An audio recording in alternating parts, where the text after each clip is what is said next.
I never considered myself the type to have neighbor drama.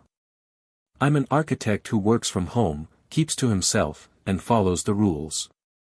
But everything changed when Deborah Winters became president of our Oak Ridge Estates HOA. Most people call her Deborah to her face, but everyone calls her Karen behind her back. It's not her real name, but it might as well be. She embodies every stereotype of the entitled, rule-obsessed neighbor that makes suburban living a nightmare. When I bought my craftsman-style home 3 years ago, the previous HOA president was a retired judge who ran meetings efficiently and fairly. He moved to Florida last year, and that's when Deborah saw her opportunity. She campaigned aggressively, promising to restore property values and enforce standards. What that really meant was launching a reign of terror over our once peaceful neighborhood. It started with daily violation notices for the most minor infractions. Mrs. Chin down the street got fined because her garbage can was visible from the sidewalk for an extra hour after collection. The Johnsons received a warning because their holiday lights stayed up 3 days past the January 5th deadline. But I managed to stay off her radar for months, meticulously following every absurd rule in our 32-page covenant. That changed when spring arrived. I have, or had, a beautiful maple tree in my backyard. It was there when I bought the house, perfectly positioned to provide shade for my home office during summer afternoons. According to my property survey, it was clearly within my property line, about 4 feet from the fence I share with Deborah. One Saturday morning, I was sketching designs at my desk when I heard an unfamiliar mechanical sound from my backyard. I walked to the window and couldn't believe what I was seeing. There was Deborah, standing in my yard, directing 2 men with chainsaws who were cutting limbs from my maple tree. I nearly dropped my coffee mug as I rushed outside. "What do you think you're doing to my tree?" Deborah turned, not even remotely surprised to see me. She was wearing designer sunglasses despite the overcast day, her highlighted bob perfectly styled, clipboard in hand. She looked like she was conducting an orchestra rather than orchestrating tree vandalism. "Oh, good morning.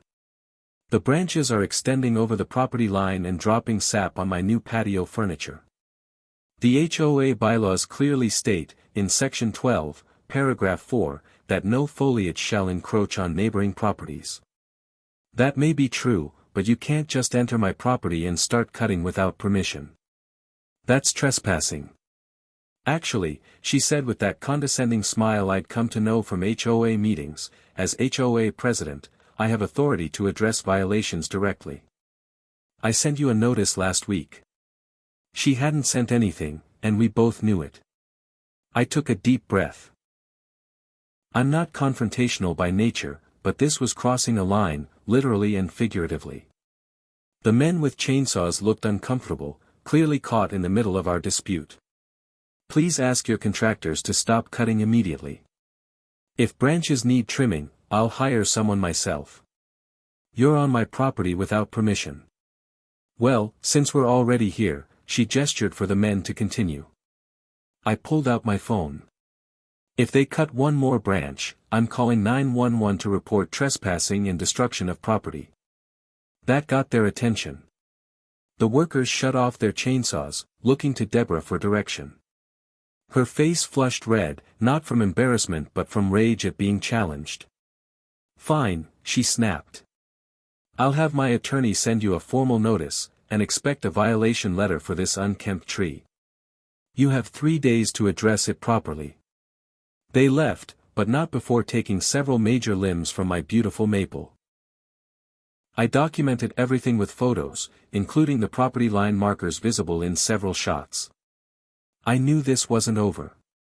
Sure enough, that afternoon, a formal HOA violation notice appeared in my mailbox. It cited Section 12, Paragraph 4 of the bylaws about encroaching vegetation, and Section 8, Paragraph 2 about aesthetic maintenance standards. The notice demanded I remove the diseased and unsightly tree within 7 days or face daily fines of $100. The tree wasn't diseased at all. It was healthy and thriving. But more importantly, it was my tree on my property.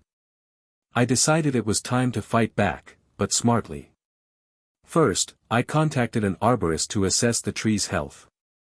As expected, he provided documentation that the maple was perfectly healthy, though now somewhat unbalanced due to the unauthorized trimming. Next, I reviewed our HOA bylaws carefully. While there were rules about vegetation crossing property lines, there was nothing prohibiting a healthy tree within one's own yard. Most importantly, I discovered that any HOA board member with a personal interest in a dispute must recuse themselves from enforcement actions. I drafted a formal response to the HOA board, copying all members except Deborah, outlining the situation.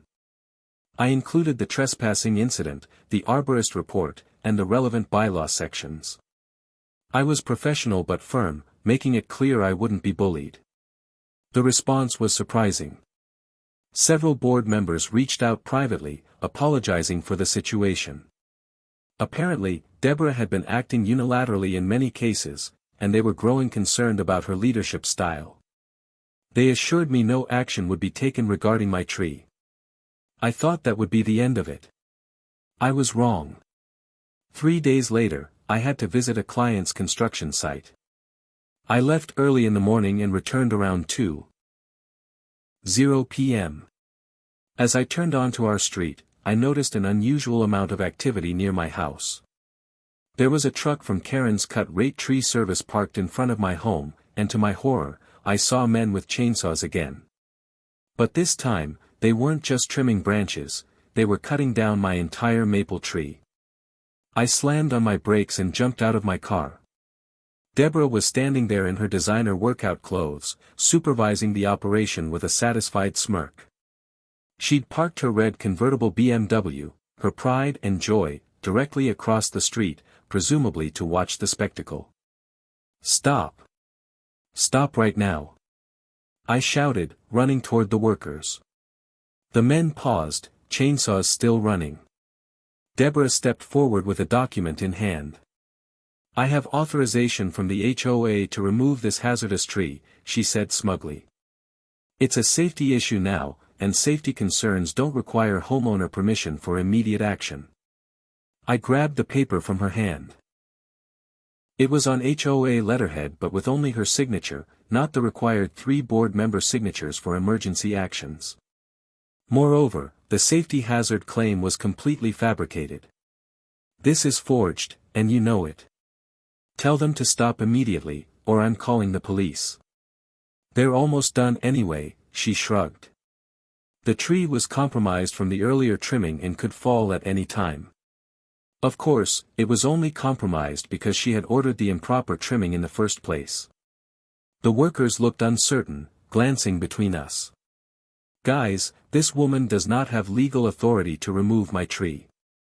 If you continue, you'll be liable for damages along with her. I have documentation proving this tree is healthy and on my property." One of the workers shut off his chainsaw. "Ma'am, you told us you had the homeowner's permission and proper authorization." Deborah's face contorted with anger. "I am the authorization. I'm the HOA president." At that moment, my phone rang. It was Michael, one of the other HOA board members. "Hey, I just got a concerning call from Lisa across the street from you. Is someone cutting down your tree?" "Yes. Deborah brought a crew, and they've already cut through most of the trunk. She forged an HOA authorization." "What? We never approved that." "Hold on, I'm calling the other board members and heading over." When I hung up, I noticed the tree service workers packing up their equipment. Apparently, my mention of forgery and liability was enough to make them reconsider. But it was too late for my maple. They'd already cut through about 80% of the trunk. "You're making a big mistake," Deborah hissed at me. "This neighborhood has standards to maintain." "No, you made the mistake. Trespassing, forgery, destruction of property, should I continue?" Just then, there was an ominous creaking sound. The partially cut maple was starting to lean. The workers backed away quickly, and I stepped back as well. Deborah was too focused on berating me to notice. "You'll be hearing from my attorney about your obstruction of HOA business." Her sentence was cut short by a tremendous crack. The massive trunk split where they'd been cutting, and the entire tree began to fall. Not toward my house, or the workers, or even me. No, as if guided by some cosmic sense of justice, my beautiful maple tree fell directly across the street, right onto Deborah's shiny red BMW convertible. The roof was crushed instantly, the windshield shattered, and the car's frame buckled under the weight of the substantial trunk. There was a moment of complete silence as we all stared at the scene. Then Deborah let out a scream that probably violated our neighborhood noise ordinances. "My car! My car! Look what you've done! What I've done! You trespassed on my property, forged documents, and illegally cut down my tree. This is entirely your doing." Her face went through a fascinating transformation. Shock, rage, realization, and then panic as she finally grasped the situation she'd created. The tree service workers were already distancing themselves, the foreman on his phone, presumably calling his insurance company. By now, neighbors were emerging from their homes, drawn by the commotion. Michael and 2 other HOA board members arrived, surveying the scene with wide eyes. The tree service workers were quick to explain that they'd been told they had proper authorization and the homeowner's consent. Deborah's phone rang.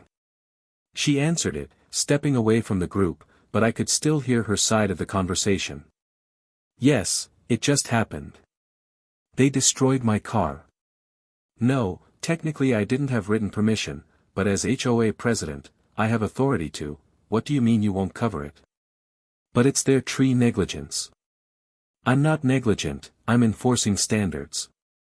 She ended the call and looked like she might faint. Her insurance company had apparently delivered some unwelcome news about liability when you orchestrate unauthorized tree removal. In the following days, things moved quickly. My homeowner's insurance adjuster was remarkably supportive after reviewing my documentation and witness statements. The HOA board called an emergency meeting where Deborah's actions were unanimously condemned. The other board members were horrified by her forgery of HOA documents and unauthorized use of HOA authority. 1 week after the incident, I received a certified letter. It contained a formal apology from the HOA board, minus Deborah, acknowledgement that my tree had been removed without proper authorization, and a check covering the full appraised value of a mature maple tree plus additional landscaping restoration costs, nearly $20,000. Attached was a copy of the minutes from their emergency session, which included the results of their vote. Deborah Winters had been removed as HOA president, effective immediately. I was reading this satisfying document on my front porch when a luxury SUV with a rental car sticker pulled into Deborah's driveway. She emerged wearing oversized sunglasses, even though it was nearly dusk. When she spotted me, she froze momentarily, then quickened her pace toward her front door. But not before I raised my glass of iced tea in a small salute, earning a visible flinch as she fumbled with her keys and disappeared inside.